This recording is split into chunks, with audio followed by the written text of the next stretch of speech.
Okay, let's see.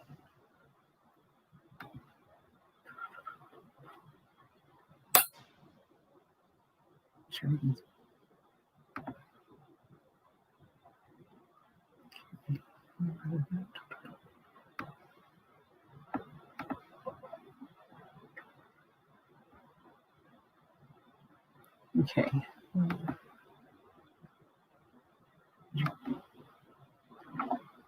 Okay, good evening, everybody, and thanks again for listening. Just in case you don't know who I am, my name is Nelson Brown, and I am the host of the Beauty and Us Radio right here on Awesome God Radio. Now, I have a very exciting show for you guys this evening. Tonight, we're going to unpack a lot, but we're going to mainly talk about young people in the field of public service, youth activism, in a way. But before I dive right into that, I do want to give you guys some updates.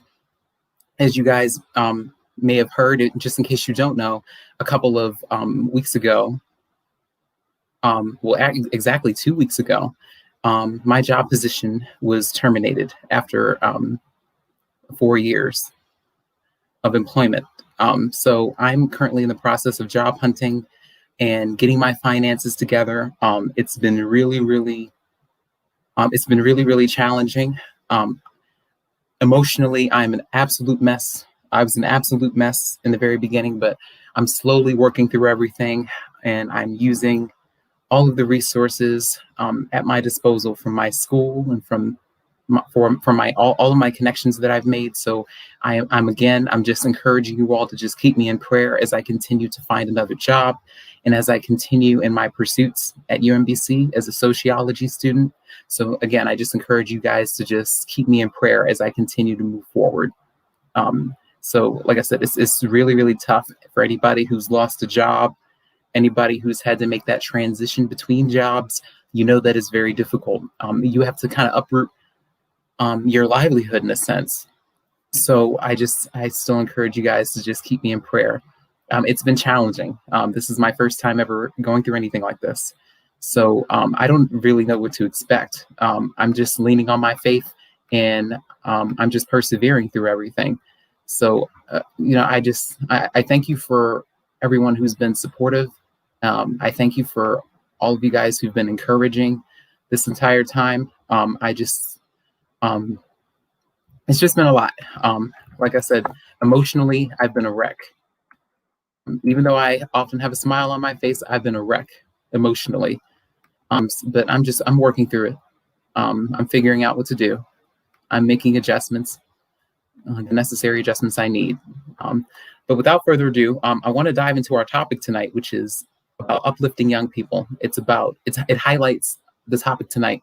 We're highlighting young people in public service. We're talking about youth activism, and we're talking about the ways in which young people can use their talents and their passions and their gifts to make a difference in our communities.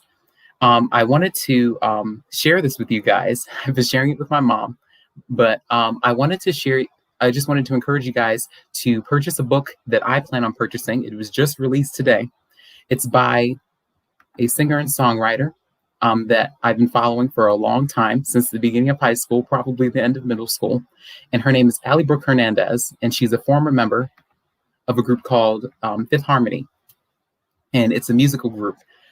If you ever get a chance, go Google them, go listen to some of their music. It's a really talented group of ladies. But this one in particular, her name is Ali Brooke Hernandez, and she's a singer and songwriter, and she just released a book this year, and today actually. It's called Finding Your Harmony, Dream Big, Have Faith, and Achieve More Than You Can Imagine. So it was just released today. I'm going to see if I can, after the show's over, I'm going to see if I can give you guys the link online so that you guys can purchase it on from my page. I'm going to give you guys the resources you need so that you can purchase the book, and I'm going to purchase a copy of it myself. But this book, I'm going to read a little bit about the book. I'm going to read a few footnotes about the book so that you guys can have an idea of what we will be talking about tonight. So it says, in this moving and inspirational memoir, singer Ali Brooke recalls her journey to fame, reveals how she has remained true to her beliefs through her most difficult moments. Featuring 16 pages of her never-before-seen photos, Finding Your Harmony takes readers behind the scenes of her proudest musical accomplishments, solo success, and her time on Dancing with the Stars. I watched her on that. I cheered her on. I loved it. You know, she's my favorite person. But anyway, I digress. Ally Brooke burst into the music scene as a member of Fifth Harmony and quickly became a fan favorite with her infectious positivity and approachable attitude, not to mention her incredible voice. Following the band's meteoric, I don't know if I'm saying that right, but meteoric rise to fame, she embarked on a solo career, releasing her own hit singles, joining the 28th season of Dancing with the Stars and showing people everywhere the rewards of hard work and faith. Now, in this moving and inspirational memoir, Ally opens up about her experiences that led her to the spotlight, offering lessons from the heart and revealing how her tight-knit Mexican-American family have helped her to live fearlessly since she was the first let me see if I can get my vocabulary correctly. Catapulted, excuse me. I totally screwed that word up. Forgive me. I'm sorry. Into stardom. Tracing her success from its beginnings in San Antonio, Texas, Ally details the passion of music that took her hold of her at a young age and how, with the help of her family, she pushed herself to achieve her dreams, no matter how impossible they seemed. With her rise to fame, it was rapid. It wasn't always smooth, and Ally candidly discusses the challenges she faced along the way, sharing how she navigated tough moments by staying true to herself and her beliefs. Opening up about her journey since Fifth Harmony disbanded, Ally recalls her tireless effort to make music on her terms, charting back-to-back singles in the top 40 and amassing over 200 million collective worldwide streams.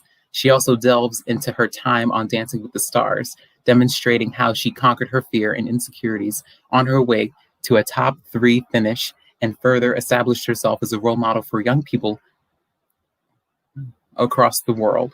Infused with a positive approach to life and spiritual openness that have fueled Ally's journey, Finding Your Harmony uses her stories to help others follow their inner voices, even when the outside world makes it hard.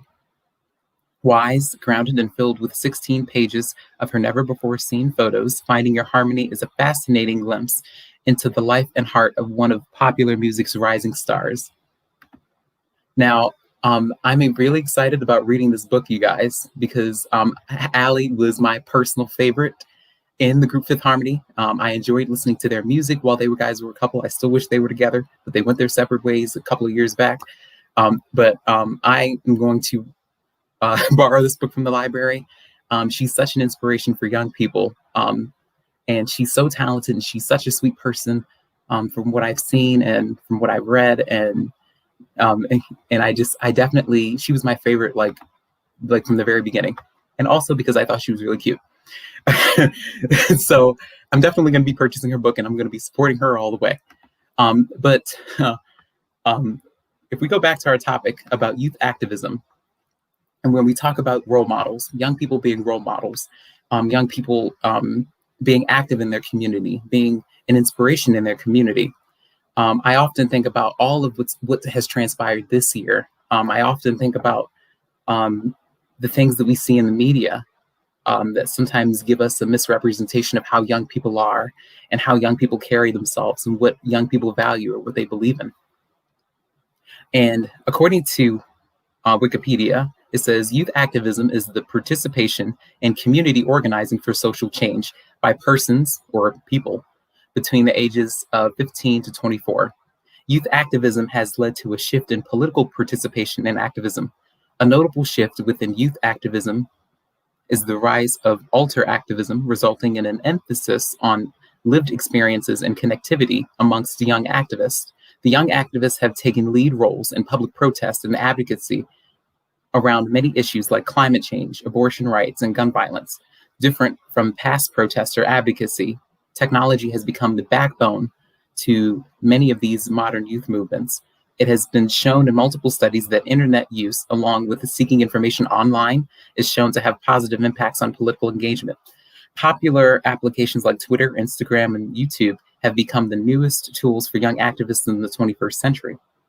Technology and the use of and the use of digital media has changed the way youth participate in activism globally, and youth are more active in media than older generations. So if we unpack a little bit of that, and if we think about the ways in which young people love to be involved, thank you very much to Miss LJ Neely. I thank you for listening.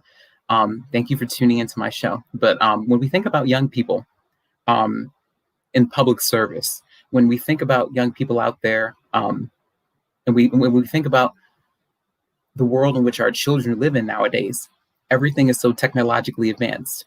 You can access something by a click of a button. When you scroll down on a laptop, you click on it and then it's there. We live in such a computer savvy world that, I mean, kids, they often have access to everything at their fingertips.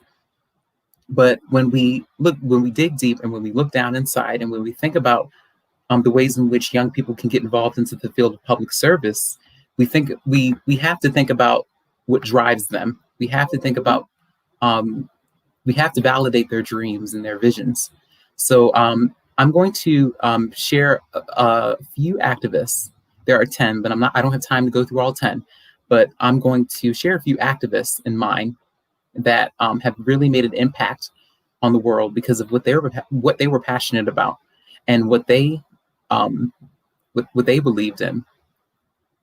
There's an actress named Yara Shahidi. Yara Shahidi, she's an actress. She is, from my understanding, 19 years old, and she has a passion for women's and girls' engagement. And it says, according to Insider.com, it says, Shahidi first entered the spotlight as a young actress, but came into her own right as an activist after taking on issues like diversity in Hollywood and female empowerment in education. She formed Yara's Club in partnership with the Young Women's Leadership School, which sets up digital hangouts for high school students together to discuss and confront social issues. Shahidi also worked on former First Lady Michelle Obama's Let Girls Learn education initiative before Obama provided her with a letter of recommendation that contributed to her road to undergraduate studies at Harvard University.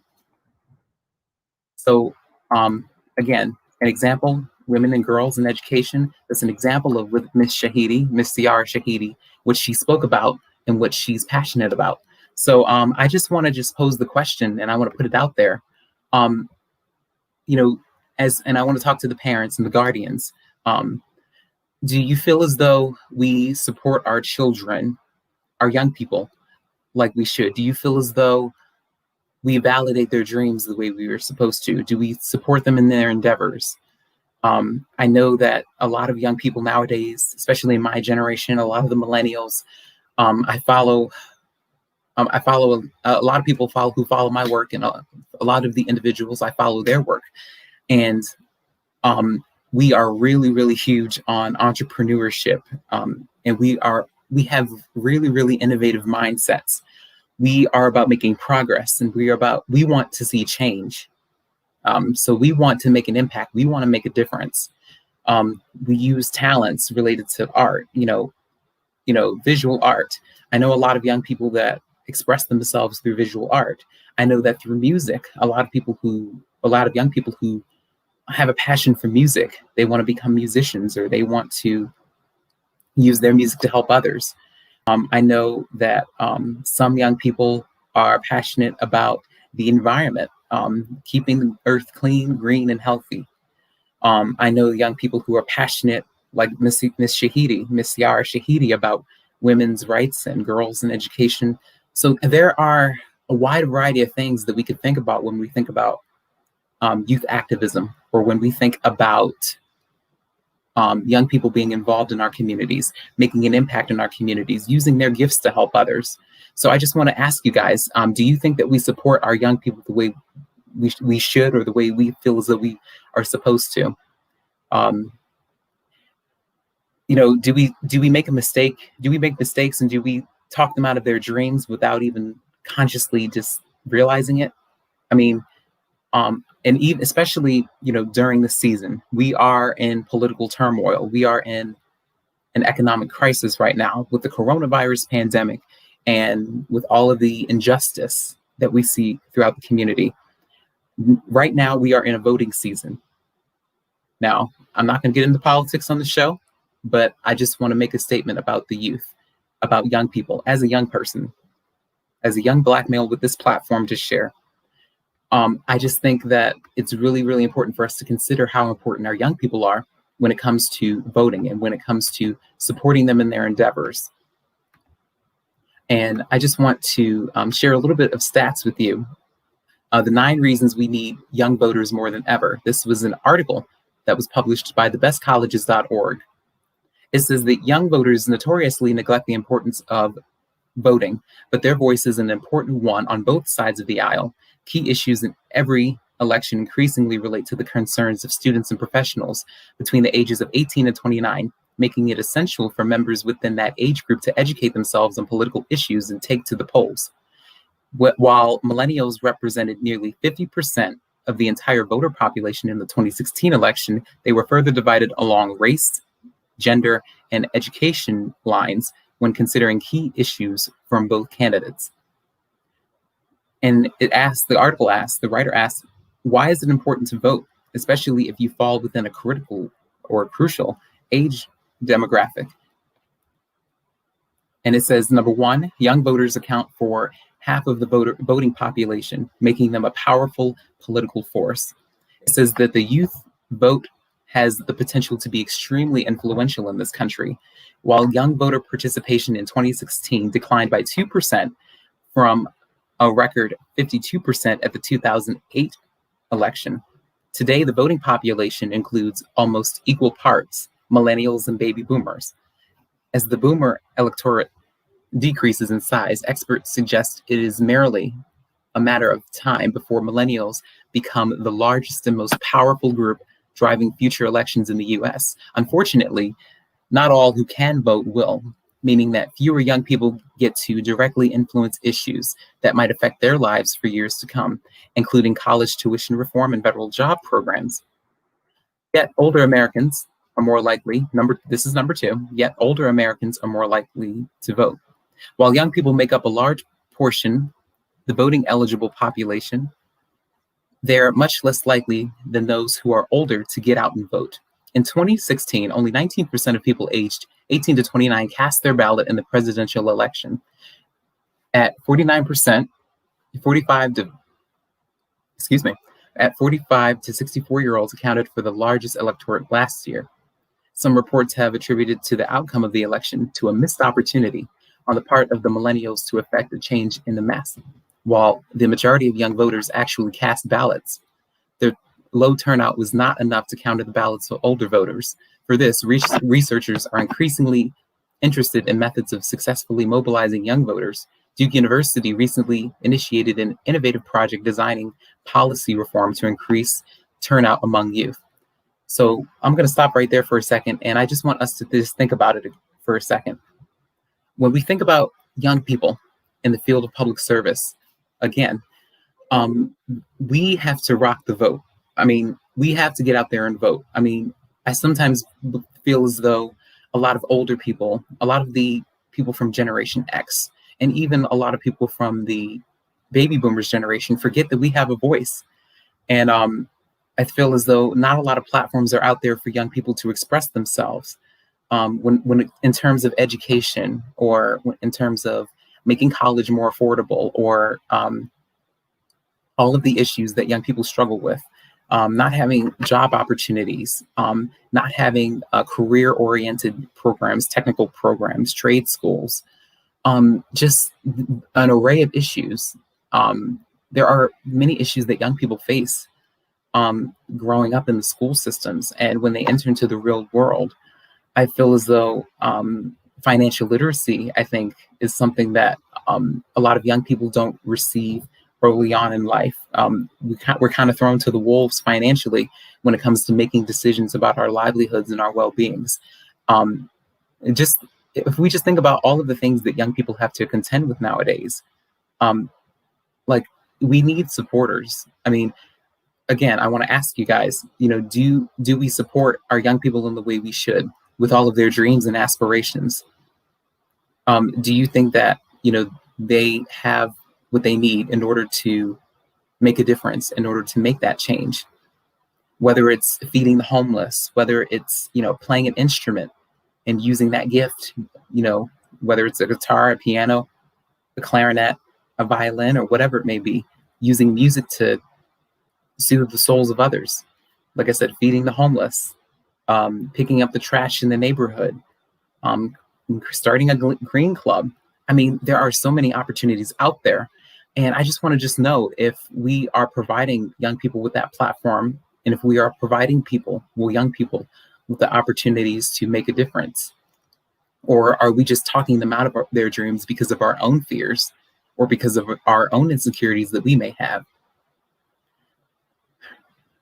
Tonight, we're going to have a very special guest. I have Baltimore City Councilwoman Mary Pat Clarke with me today. I had her on a little bit before the show so that we can iron out the kinks. I don't want anybody to miss this. I'm so happy to have this opportunity to speak with her and to just talk with her. I've been following her work for a while, and I think that you guys are going to enjoy what she has to offer. You guys are going to listen to her knowledge and to her experience and expertise. I'm going to read a little bit about her, but I'm not going to give too much away because I want her to talk about herself when she logs on. Hopefully she doesn't have any issues. So let's see. Okay, here we go. Mary Pat Clarke represents the 14th District of the Baltimore City Council, a north central Baltimore district of 46,000 residents. The 14th District is a diverse and keystone community, extending east to west from Bel Air to Falls Road, and north to south from Cold Spring Lane, Aragon Drive to 25th and 29th Streets. Mary Pat Clarke served for 16 years in the City Council. From 1975 to 1983, she represented the old 2nd District. From 1987 to 95, Mary Pat Clarke served as the first woman ever elected to the president of the Baltimore City Council, a citywide elected position. After losing her bid for mayor in 1985, Mary Pat Clarke resumed her teaching career as the faculty at Johns Hopkins University, UMBC, and Maryland Institute College of Art. When Baltimore voters approved single-member city council districts, Ms. Clarke ran again for office to ensure attention and help for neighborhoods of the new 14th District and for the city as a whole. She was elected in November 2004 and sworn into office on December 9th, 2004. Now, I'm going to stop right there. I'm not going to give away all of it, but I'm going to let her talk about it when she comes on. And I'll add on. I want to speak to all of my teachers now because I had a conversation with Madam and the Councilwoman Clarke, Madam Clarke, Councilwoman Mary Pat Clarke. And she told me about her experience in the school systems as an educator and how much influence that had on her in terms of, being a part of the reason why she ran for office. And I think that it's really, really important for educators, for parents, for guardians, for elders, for counselors, for psychiatrists, psychologists, everybody in our village, everybody in our community to grab a hold of the young people and to just, support them and validate them in their visions and their dreams. I find often that a lot of young people don't have that great support system. A lot of young people feel as though there's no hope in terms of what their future holds because of what they may have experienced or what they may have gone through. So if we talk about young people in public service, what do we think about? Of course, public service is all about serving the public.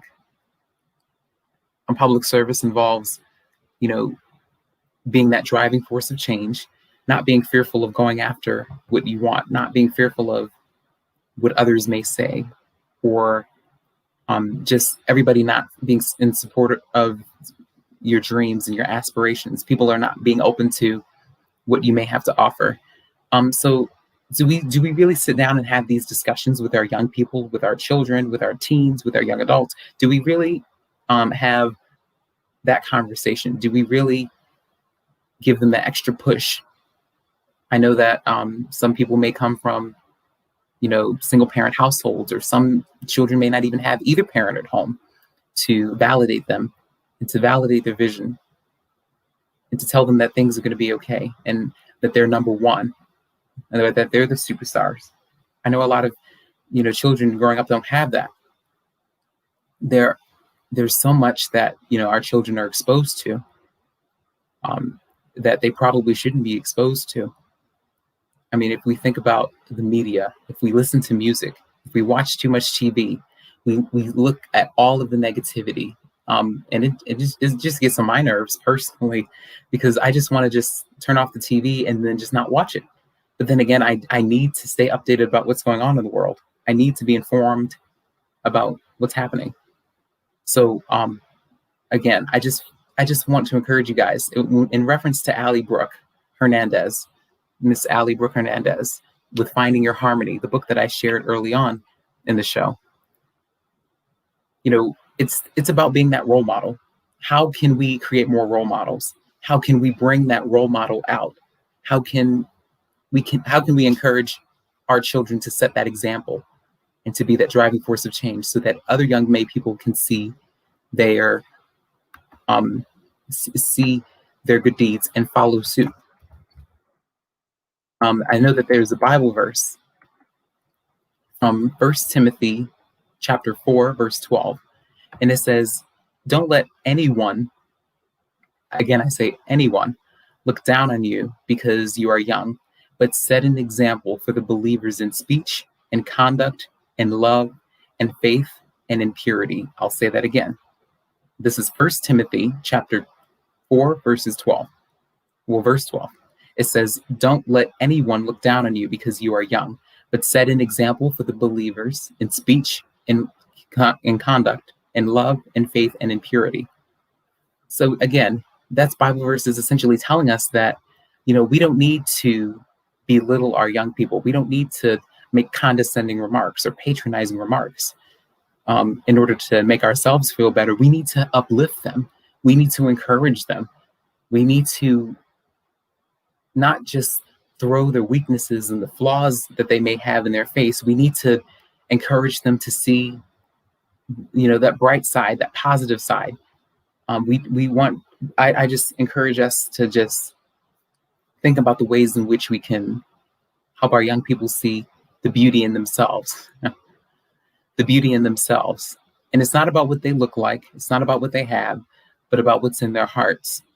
I know sometimes I know for myself, but I can speak for myself, but I can speak for others who have experienced the same thing.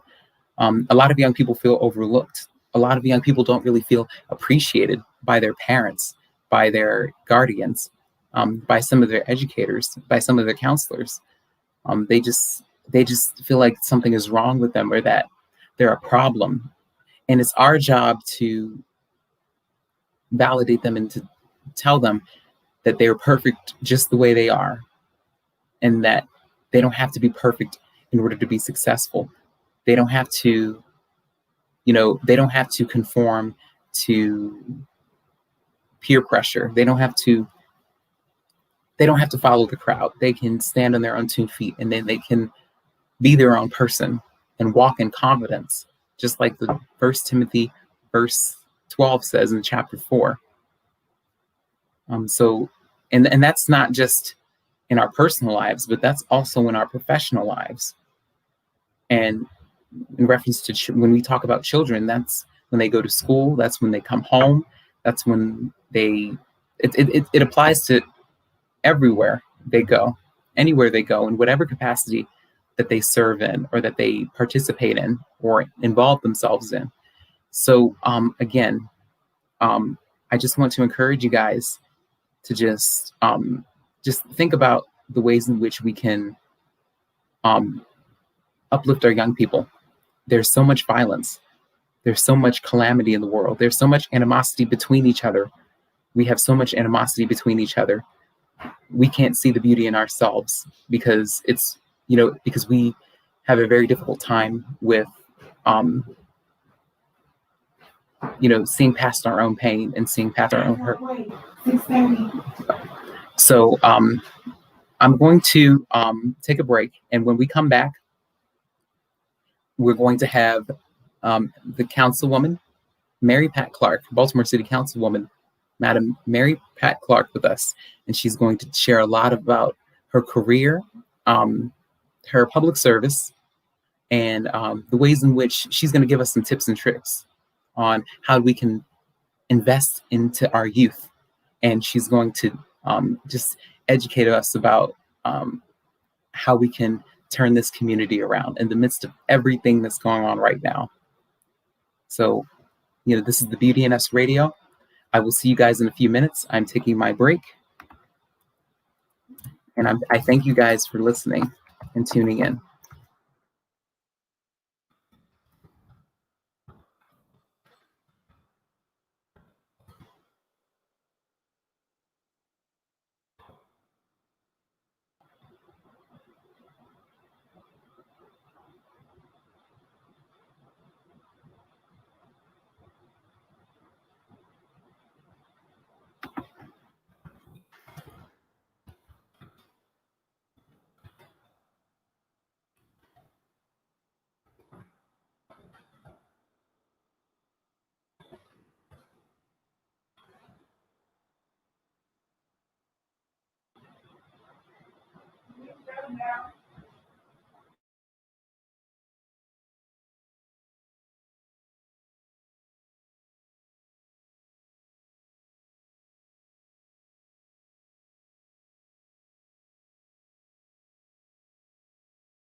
Okay, so, hello.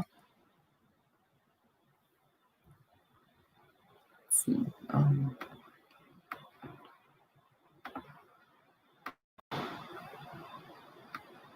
So, hello. Hello. Hello. Okay. Okay. Hi, Ms. Clarke. How are you? I'm We're good. just, thank you. We're just coming back from our break. I just ended our 5-minute break. So I encourage I encourage you to just sit back and to just talk about a lot of your experience in the field, in the position that you're in public office. I talked a little bit about in the first half of the show about your experience. I read a little bit about your bio, but I didn't want to give away too much because I wanted you to elaborate a little bit about your career and just in terms of having that passion for the youth, for young people, and how we can encourage, as a community, how we can encourage young people to pursue their dreams and to use their passions and their gifts to make their community a better place. So I just wanted to just let you just talk about it as much as you could, if you don't. But you'll ask me questions too, won't you? Yes, I will. Thank you so much for inviting me to come on. I just got my vote sweatshirt from my daughter in LA, and I opened it up and said I'm going to wear it and initiate it on this very program. Okay. Yes. Yeah. So yeah, I've served in the Baltimore City Council for 32 years off and on. Every once in a while, I lose an election. I go back to what I love, teaching, and then something comes along and I run and I'm there again and then I'm gone. This time, because of what a wonderful generation is coming on now, I didn't run for office. I supported a young lady who was elected and will begin her term in December. And I will retire, but I will probably, I hope, be teaching some at what we call the community school, which I have worked with for many, many years. It's in Remington here in Baltimore. And it was started by a young man then who was always a leader amongst the youth of the community. And we had a lot of dropouts. And so he worked to try to fix the local schools so they were more responsive to the kids. And so the youth said to him, Tom, no, we want our own school. So he started one, and it's been going strong for 35 years in an old bakery, reconverted to a school at the corner of 30th and Huntington in Remington. And I want you to know, at first it was a GED program. Everybody passed their GED that went there. These are kids that wouldn't even go to school, let alone go to the local school. They just wouldn't go. And now, because the GED program got complicated in how to apply and all, Tom went and got himself a high school certificate. In other words, as he says, we give the same high school graduation certificate now as Gilman or any other school gives in the state of Maryland. So, so it's a 2-room schoolhouse. And I always promised Tom Collada, the director, that when I finally retired, I would spend some time doing some teaching there, because I'm a teacher and I love high school men and women, young men and women, the best.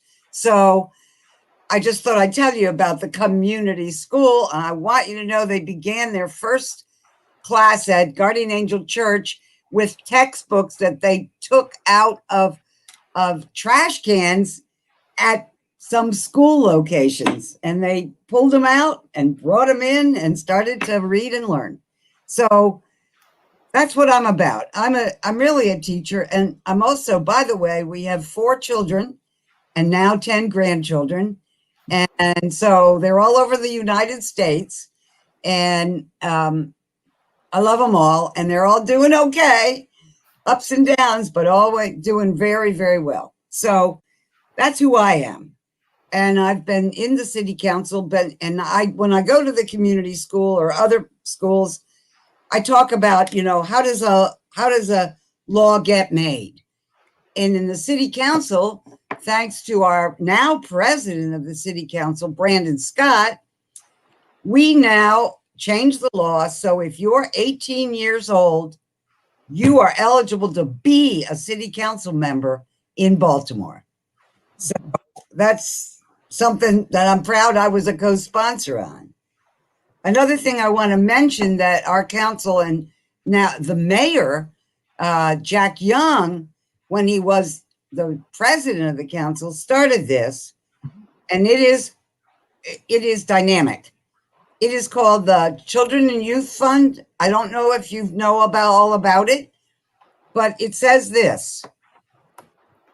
It was started by young people because a lot of grant money for activities was going to the bigger groups that everybody knows. And that's good, but it's not good enough. So the voters approved legislation that said every year, 3% of the general funds that come into the city budget will be dedicated to the Children and Youth Fund for grants to give to, especially to smaller groups that everybody overlooks, that have the hardest job to do in the toughest neighborhoods. And that's how it was set up.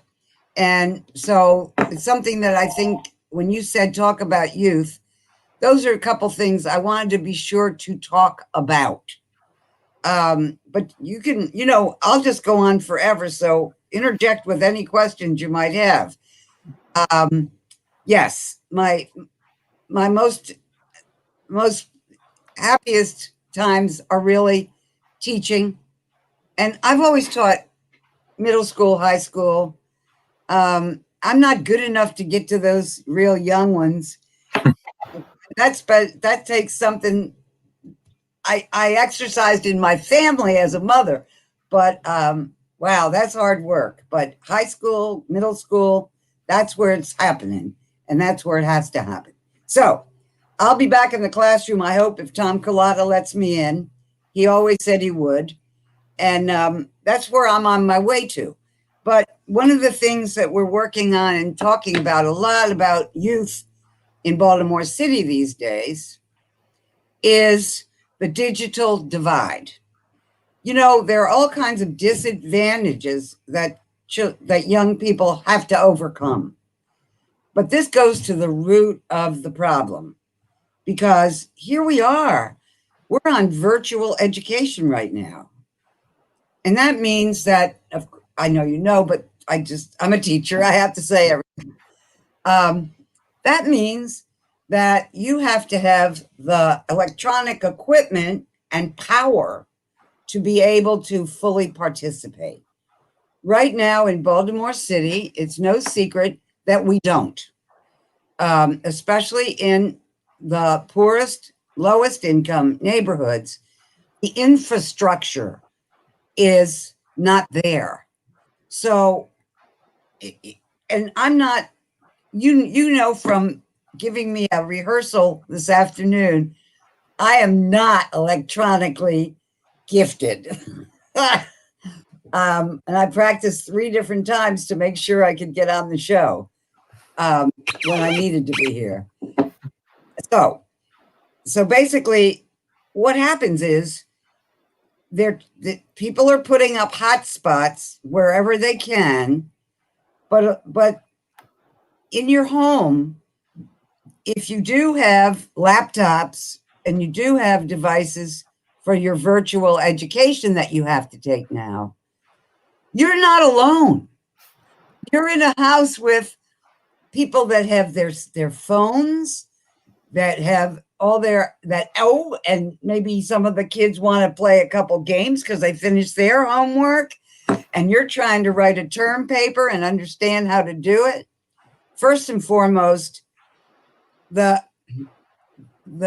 kind of power that's coming in is not coming in at a fast enough rate, and is not long enough for you to really, in a high school program, be able to complete your class or complete your work all the time. It kind of shuts off, goes off.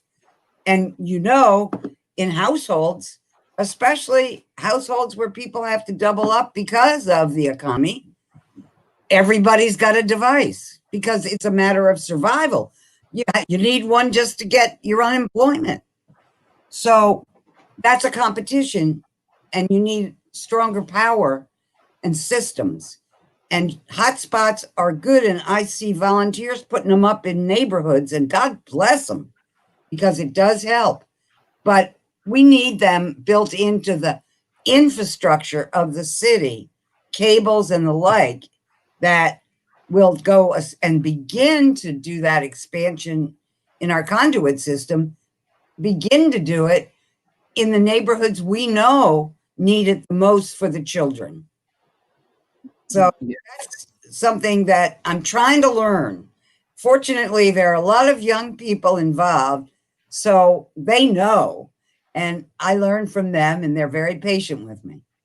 Yes, yes, I definitely see that, and like you said, there's no secret. I mean, the digital divide, it's evident, amongst what we see nowadays. But in terms of us being in the middle of a voting season, in the midst of a pandemic, in the midst of everything that's going on in the world right now, it's almost like, okay, it's piled.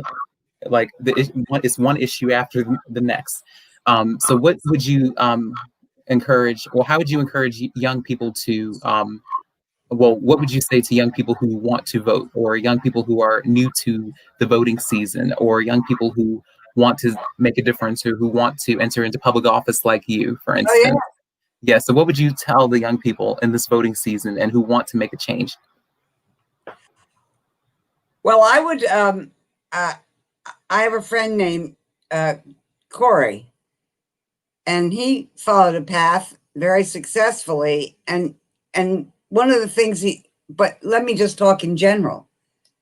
I just remembered I had his picture, I think, right here, because he wants me to sign it. And he'll sign it and all that. Get involved and know that, like, I didn't run for office because I see in the young people today, and I'm talking about still in school, still coming along, middle school, high school, into their 20s. And we just elected a mayor that's 36 years old. That's just about as young as they ever come. So basically, get involved in your neighborhood, do help with the cleanups, help with when people say we're going to have a cleanup, the dumpster's going to be here next Saturday. Pitch in, help, be part of it, be part of the neighborhood, and get to know people and get to know what they care about. But remember, you're the future. So work with other young people. Well, how do you do that? Well, usually you're in school physically, and that sort of creates clubs, and you're doing things together, and you're learning things like the Somos students at Baltimore City College. They care a lot about, especially Hispanic, but all immigrant young people. And they go to that school, and some of them are immigrants themselves. But maybe some of them came very young, so the language barriers, they were young, they were learning the language like they would if they, like you and I would as little kids. But what they realized was that the immigrant population of Baltimore City was not getting into the schools like City College or like Poly, or, the schools that test you in, the Mervos. And so basically that they were smart, but it was their mastery of English that was holding them back in many ways. So they started a whole campaign that's been going on for a couple of years now, just at City College, to raise up the level of qualified immigrant students coming out of middle school somewhere in the city who have a language, who haven't mastered the language to be able to ace the exams or qualifications, but are smart and want to be there. So this group formed itself with students and with the help of a teacher, and they've got the whole school, the leadership of the school, trying to meet their goals, the goals of the young people, for the percentage that we should improve the percentage of immigrant students that are coming in from the ESL classes and all to be part of City College. And it's moving, but it's not moving fast enough for them, for the Somos people. But how did they do that? They got together, they were in school, they talked to each other, they formed this group, they sat down, they researched, they talked to people, they figured out what needed to be done, and they got a plan together, and then they started lobbying the faculty at City College to do what they wanted them to do. And of course, they're not satisfied with the progress, but they have certainly made great gains in getting everyone on board that this is something we got to do. So how did that happen? It's harder now when we're all kind of virtual learning and we're not hanging out with each other. It's harder to figure out what to do to be involved with each other. And one of the ways is like this, through a system like this where we can talk to each other. But again, we've got households full of people that have to do their schoolwork there, and some little kid wants to play a game online. So it is harder right this minute, but it's important to understand we're turning this city over to the young people. It's not like we're telling them what to do. They're telling us. One thing they're telling us is that in middle school and high school, we need to mix academics with career accomplishments, so that so many of our young people come out of high school, and if they're going to go to college, they have to get a job to help pay for it, because they can't get it all grants unless they're, one of those people that there's one in every class that, gets all the grants and gets all the scholarships, but most people don't. So they're going to have to work. So they should be trained to do the kind of work that's a career, in the trades, for example, or in electronics, in all this digital world that we're creating. They should be learning that as something they could walk right out of a high school and do and be well paid for. And then they want to go get their college degree. They should, but they can do it at their own pace, and they can afford it because they've got a career that supports them and that they like. Yes, that's definitely is something that I totally agree with, from a young person's perspective, and just from for someone, that's in that predicament now. I definitely appreciate you for coming onto the show today to talk about your experience. I've learned a lot from just these few minutes, just listening to you. Well, I really thank you for letting me come on. It's really an honor.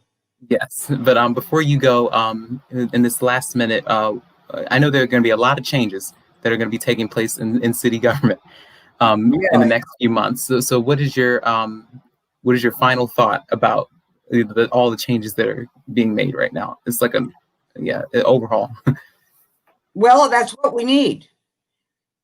We are getting 5 new members of the city council, which has only 15 members. A third of the people, including the new president, Nick Mosby, is new. Now, Nick served in the city council. He knows the council, but now he's president. And then 4 new council members. And that's a third of the whole group. And most of the council members who are there already just got elected 4 years ago. They're young too. So go for it. I have seen them pass legislation I never would have believed we could have passed, and they did it. Campaign funding so that people that want to run for office will have a matching fund place to go in the city. All kinds of things that, whoa, I never dreamed of. Of course, I voted for it. I know a good thing when I see it, but the good thing I see now is that the future is in the hands of wonderful young people, and they know they have a different way of looking at the world, and it's the way we need to go, because it's like save Mother Earth and equity for all people in this city. So and equity in everything from access to the internet to, not having to stand in line to get food. Yes. So I thank you. I absolutely agree with everything that you just shared. And I just want to thank you again for taking your time out of your busy schedule. I know it was a hectic day for you today. It was, yes. Yeah, You caught me yeah, at the worst moment of it before. Yeah. yeah. So I thank you I'm before. freaking. Yes. So before I let you go, I just want to thank you for just taking your time out. And I want to wish you a happy retirement. You definitely deserve it. Thank you so much. And good luck with your wonderful program. Yes. You too. Thank Keep you it very up. much. I will. All right.